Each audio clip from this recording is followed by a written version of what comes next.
સૌથી પ્રથમ તો આજે જ મેં એ વર્તમાનપત્રમાં સવારે સમાચાર વાંચ્યા છે કે શહેરનો બક્ષીપંચ મોરચાનો અમારો પ્રમુખ નથી, વોર્ડ નંબર 14નો અમારો જે મોરચો હોય એનો એક વોર્ડ નંબર 14ના પ્રમુખ તરીકેની બક્ષીપંચ મોરચામાં જવાબદારી સંભાળે છે.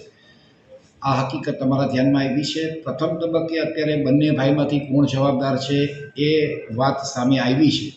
હું હમણાં જ થોડી સમય પછી એ માહિતી એકત્ર કરું છું.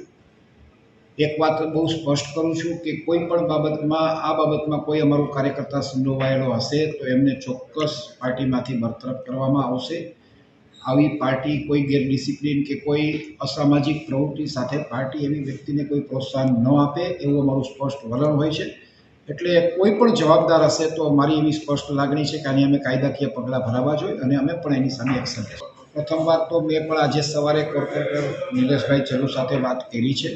એ માત્ર ને માત્ર પોલીસ અધિકારી પાસે એવી વાત છે કે પૂછવા ગયા હતા કે શું બાબત છે અને જાણવા ગયા હતા. ક્યાંય એની અત્યારે સંડોવણી સીધી સ્પષ્ટ થતી નથી. એક કાર્યકર્તા એમની પાસે કોઈ આવે તો સ્વાભાવિક રીતે એક લોકપ્રતિનિધિ તરીકે એને જવું જોઈએ. અત્યારે એવી વાત સામે આવી છે. આમ છતાં અમે આગળ તપાસ કરશું, ચોક્કસ કાર્યવાહી કરશું. જયદીપ જવાબદાર હશે તો જયદીપને માત્ર ને માત્ર આજે જ નોટિસ જશે અને 24 કલાકમાં એની પાસેથી ખુલાસો માંગશું અને ત્યાર પછી એની સામે કાર્યવાહી કરશું.